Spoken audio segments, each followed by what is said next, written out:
what we're going to do is we're going to start off by, I'm just going to do a little quick class in Episcopal 101. I don't know. And that's what I handed out to you this morning. And then probably around 9:30, I'll turn it over to Mary Guarneri, the senior warden, and she'll lead the candidates forum. I will not be here, and I do that for a specific reason, so that the people can, I don't want anybody to feel constrained. In other words, if you want to say, I want you to elect me because I'm going to get rid of that rotten priest, I'd rather not hear it. So, we're going to talk about confession this morning, because that's one of the, for most people, that is probably the most misunderstood aspect of the difference between Catholicism and Anglicanism. Now, in your hand, before I came here, I was down in Avon Park, and I did that. Plus, I also was a writer, and I would balance the two. And this was an article I wrote for a magazine that does criticism of journalism, literary criticism. It's sort of a magazine for journalists, by journalists, about how to do a better job in your work. I love telling people how to get their act together. I think it's wonderful. Well, I wrote this article after a story appeared in the Adelaide Advertiser in Australia. The Anglican Church of Australia said, we will comply with the new laws in Australia which say that a priest must break the seal of confession if he is told something that is criminal. Why did the Australian government pass this? Because of the child abuse scandal. We would have Catholic clergy confessing to molesting a child to another Catholic priest, and that priest would remain silent. He'd give absolution, and then the priest would go out and do it again. And when these guys were finally caught, one of the things they would say is that, well, you know, I've received absolution, and they opened up the church's files and discovery, and they had all these records of, man, this guy's molesting children in Sydney, so you move him to Melbourne, you give him a new start, and he does it again, and you move him to Perth, and finally you send him up to the Aborigines in the middle of nowhere, instead of telling the police that this guy's a serial criminal. And the Catholic Church, and for some Episcopal clergy, would do the same thing. And in the United States, there was a case in New York State about 15 years ago where a new priest came into a parish, and he's there, and he's starting to hear stories, and he finally puts two and two together and finds out his predecessor was fiddling with little boys. And he went to the bishop and told the bishop, and the bishop said, I don't want to know. And so he went to the district attorney in his county, and the district attorney began investigations and found, yes, this man was a pedophile, and he was sentenced to prison for whatever. But the priest was hammered by his bishop for breaching confidentiality. So we've got these things going back and forth. And does anybody watch Masterpiece Theater, the mystery shows, on public television? Sometimes. What's that? Now that we have so many channels, when we had only 4 channels, ABC, NBC, CBS, and PBS, we all watched the same things. But now with all these choices, we all watch different things. There was a series a number of years ago called The Cases or Casebook of Mr. Witcher. And he was a Victorian police detective. It was one of these costume period pieces with very dark lighting, and all the people had bad teeth and everything. Wonderful English thing. And there was one particular story that was actually true, that the authors of this series turned into a dramatized version. The story was Mr. Witcher is called out to investigate a murder at a wealthy family's home in the countryside. And a little boy is found murdered and stuffed into a privy, which is an outside toilet. He's the youngest child of this couple. Now the couple, the father, had a previous marriage and has 2 older children. And they don't like the new wife, and they don't like the new little boy, the new children. And Mr. Witcher investigates, and he believes that the 17-year-old daughter killed the little boy out of jealousy. Hated her stepmother, hated this little boy, but Mr. Witcher couldn't prove it at the time. Well, 15 years later, and this is still the story, The woman comes forward and confesses to her crime. She had become an Anglican nun. Yes, we have nuns in the Church of England and the Episcopal Church. Sister Anne Rose is an example. She doesn't live in a cloister. She lives in her own little house. She now lives in an assisted living in Homosassa. Mary Guarneri, our senior warden, is a member of a religious order. She had gone to a priest to confess her sins, and she confessed to the priest that she had murdered her brother. And the priest said, I will not give you absolution unless you go to the police and tell them what you've done. And this went back and forth for a year or two, and finally she said, yes, this is the right thing to do. And she went to the police and confessed her crime. The police, in the prosecution in her trial, called the priest to give evidence. He refused. He said, I cannot give any evidence in this case because it was given to me under the seal of confession. And the prosecution says, you're not a Catholic. You're an Anglican in the Church of England, an Episcopalian. You can't do that. And he said, yes, I can. No, you can't. Blah, blah, blah. It went all the way to the House of Lords, which was the Supreme Court of England at that time. And the House of Lords said, the Church of England, though, does not hold the same standard of confession as the Anglican Church does. Now, this little article I've written about in Australia, it was a recent story. Australia, I'll just quickly run through it. Most of us, if you're movie buff like me, if you remember the old Montgomery Clift movie, Alfred Hitchcock story, I Confess. Yes. I sort of give a little summary where the whole story is that this murderer confesses to Montgomery Clift that he's killed this man. And Montgomery Clift, you see the shock and horror in his face. It turns out that this man's husband was Montgomery Clift's old girlfriend before he went off to the war. And during the war, he became a Catholic and became a priest. So this is personal. He knows this. And the police suspect Montgomery Clift of being the murderer because he is having fun with his old girlfriend.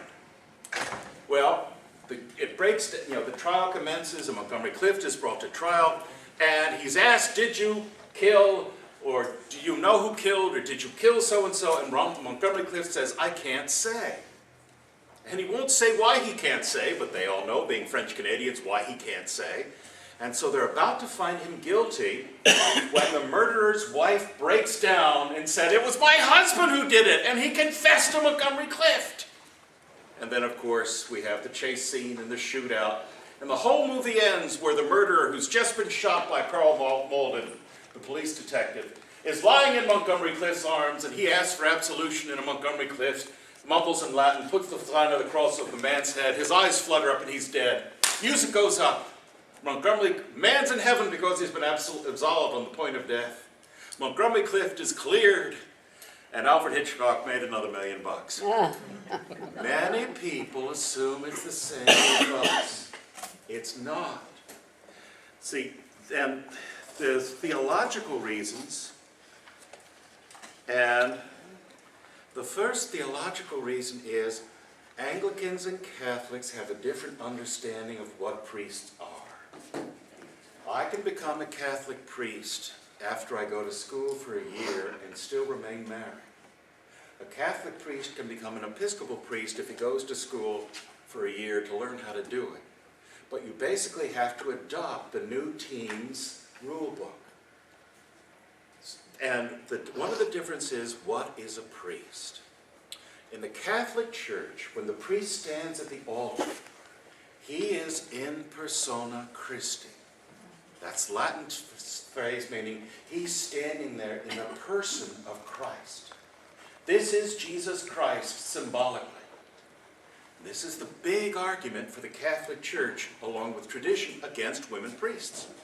How can a woman be in persona Christi? Jesus was a man. He's a real man. How can a woman pretend to be a real man?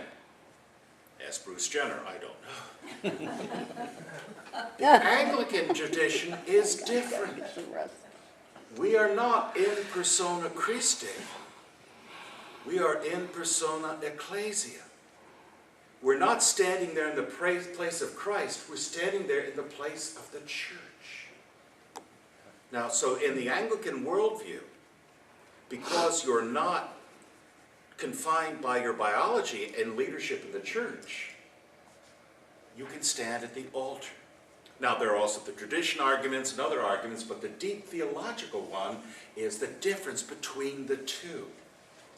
At the Reformation, a lot of the, not a lot, but some of the original leaders of the Church of England from which we arose acted against what they saw were the abuses in Catholicism. One of those was confession. If any of you have been a Catholic, you had to go to confession before you went to Mass. And a priest could withhold absolution. You couldn't go to Mass unless you did what the priest said. And in the Middle Ages, there became the abuse of the confessor. Of the confessor basically being able to control religious people. That they felt so guilty, and they, in other words, unless I get right with the priest, I'm not going to get right with God. The early Anglican fathers say that is wrong. A priest cannot, should not stand between you and God. He should stand alongside of you, but not between you. And if you look at the article in some details, it says private and sacrament in the Catholic Church is a sacrament, meaning it's ordained by God, and it's part of our religious life and rituals. It's not a sacrament in the Episcopal Church. The Episcopal Church, when I say Episcopal, I mean Anglican, I mean Church of England, the whole team. We have two sacraments, baptism and Holy Communion. Why do we say there are only two? Because they're the only two that Jesus mentioned. They're the only two. Jesus said, do this in remembrance of me. Take and eat. And in baptism. We have today's sermon is about the baptism of Jesus. So the only two things Jesus talked about were baptism and confirmation. The Catholic Church added 5 more. Ordination is a sacrament. Marriage is a sacrament. Viaticum, or last rites, is a sacrament. Confession is a sacrament, and there's one more that I've forgotten. Confirmation. Confirmation. Now, the Anglican world says, those we all honor, and we do all those things. But you don't have to be ordained to be a full Christian. You don't have to be married to be a full Christian. You don't have to be confirmed to be a full Christian. You just need to be baptized and receive Holy Communion. That's it. Everything else is an additional extra. It's great, it's wonderful, it's fun.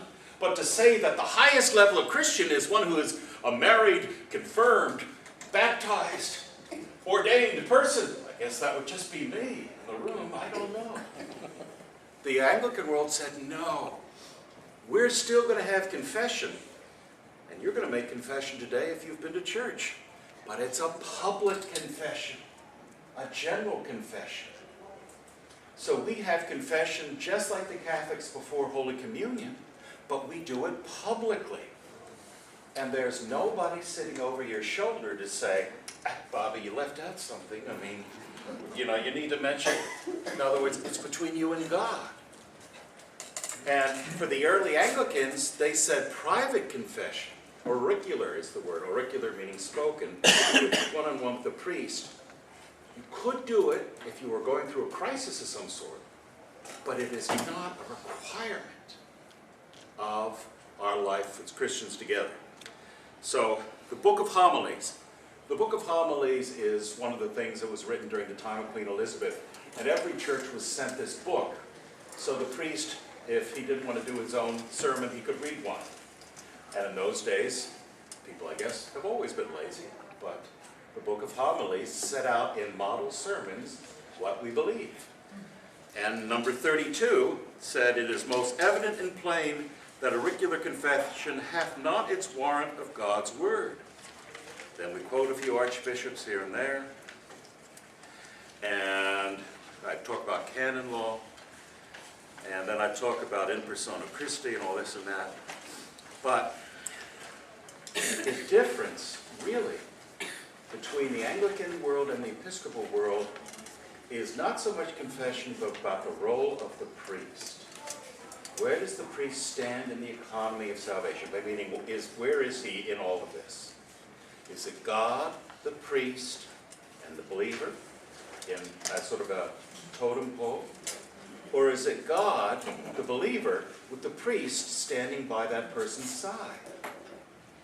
So, how should I say? I have heard maybe formal, real confessions that we do. I've heard maybe a dozen in 25 years. It is not that common. And I know priests who had never heard a single confession. Then I know some priests who do it, who really push that. They want to do it all the time. It's up to the believer. If you want to come to me, I will maintain secrecy. But it is the secrecy on the par of a therapist or your lawyer or your doctor. In other words, it's that degree of secrecy, and it's protected in American law. But my responsibility, if you tell me that you're fiddling with little children, is to say, I will not give you absolution, and if you don't go to the police, I will. In other words, it's very clear. According to the Diocese of Central Florida, if you confess to me something that is a major crime, you can tell me you fiddled on your taxes. I'm not going to bother. But if it's a crime, there are really two things. If it's a crime that is imminent danger to other persons, I'm so desperate, I'm going to stick up a liquor store. Here's my shotgun. Bless me, Father. I can call the police. Or I want to kill myself. I would call the sheriff's department or do medical intervention. In other words, the thinking is that I have a responsibility to prevent harm to other people that is on par with that responsibility. But because I'm not a Catholic priest, I am not the funnel between you and God. You don't need, in our understanding, you don't need me. One of the things I've been, Aaron is training for the diaconate, and we've had conversations from time to time. And one of the things Aaron said to me, I can't wait to be a priest, because then I can hear people's confessions. And I said, Aaron, I bet you will never hear a single confession. Well, how can I give them absolution? Well, let's look what James's letter says. When you're troubled, go talk to the elders and receive prayer and blessing. And I said, Aaron, we just don't do that. That's a Catholic model, not an Anglican model. We encourage people, if they wish to say something, we encourage it, we keep confidences. If I break a confidence and you complain to the bishop will investigate. And if I'm just being a gossip, or I'm being malicious, or if I'm being anything other than responding to imminent danger or threat, I'll be kicked out of the priesthood because of violating my vows of confidentiality. But if I don't tell the sheriff that you're about to go stick up a liquor store and you've got your gun and you don't care how many people die, I am also violating a different level. Do you understand the difference? Mm-hmm. So there's my little thing in the article that I wrote is that, yes, there's a difference between Catholics and Anglicans, because in Australia, where this article was written, the Catholics are saying, those Anglicans, they're not Christians anyway, so it doesn't matter what they say. And the newspaper is saying, major split between Catholics and Anglicans. Yes, but it happened about 500 years ago. Now there are some Episcopalian priests who have a Catholic understanding. I will not say that they're wrong. They do that out of conscience and whatnot, but I will point to them to what our Book of Common Prayer says. They've added little bits in there that aren't in my Book of Common Prayer. It's not my job. I'm not the bishop. I'm not, I can't tell people how to do so. But it's not my job to correct them, but to remain faithful to what our instruction manual says, which is the Book of Common Prayer. So, in closing, I don't want to jump into what's the time? 9:30. 20? 25 after. 25, I've got 5 minutes, because I said you all could start at 9:30. And when we start, I'm going to leave, because again, I want people to be free to talk. But Is anybody so upset to hear this news No. that I'll turn you into the sheriff if you're going to stick up for lawyers?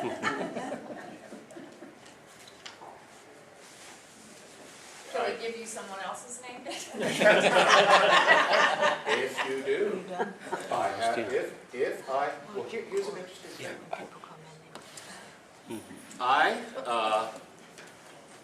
We had an incident in the church recently where somebody complained of misconduct by another person.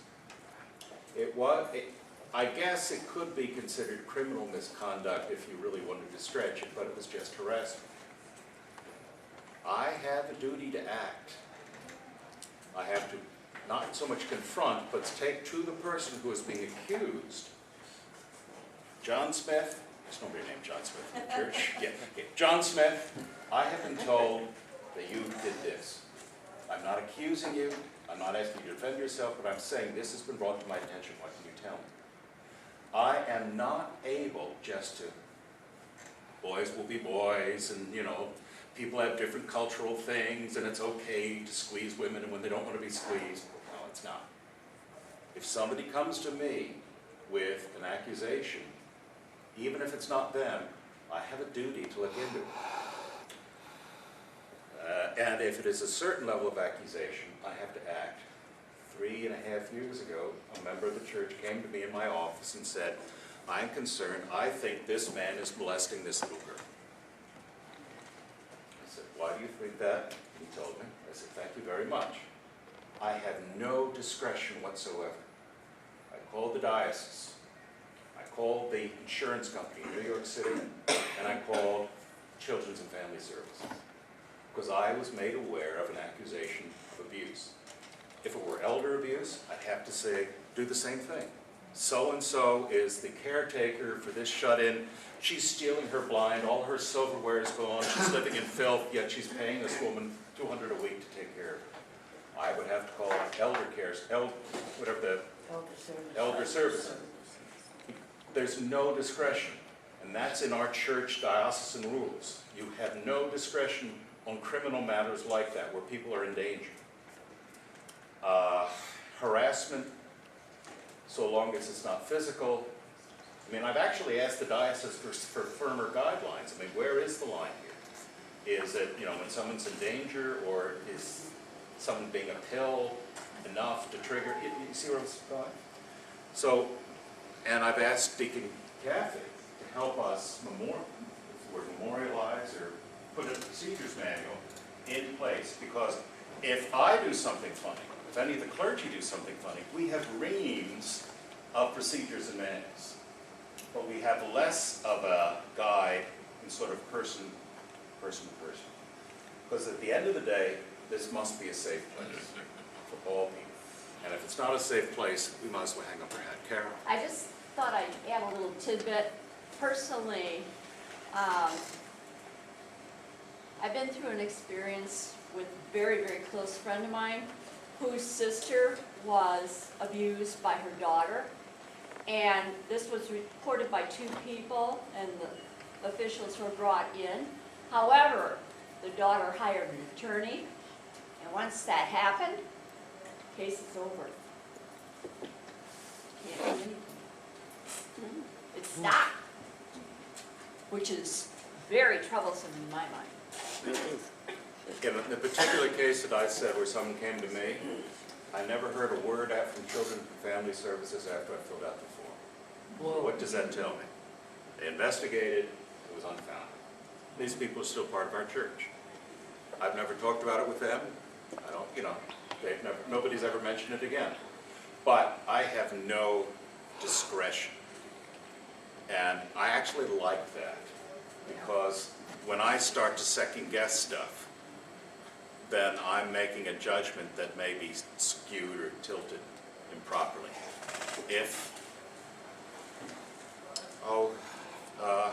Was it 2 years ago, 3 years ago, we had, Linda, when were we tricked by that? It's been about 2 years. 2 years ago, somebody contacted our treasurer at the time with my email address, it's slightly different, saying, could you send a wire transfer to this person as, it's an emergency, I need you to do this right away. This was like on a Thursday, and on Sunday, I talked to the treasurer, said, did the fellow get the money? And I said, what are you talking about? It was a scam. Somebody had looked on our website, got my name, created a Gmail address that was close to mine as GEO Conger. Well, somebody is GEO Conger 1 now, and we had this theft. I had no discretion. Well, the diocese, I call the insurance company, we call the police. And it was all resolved because we had insurance coverage, money was paid back, life went on.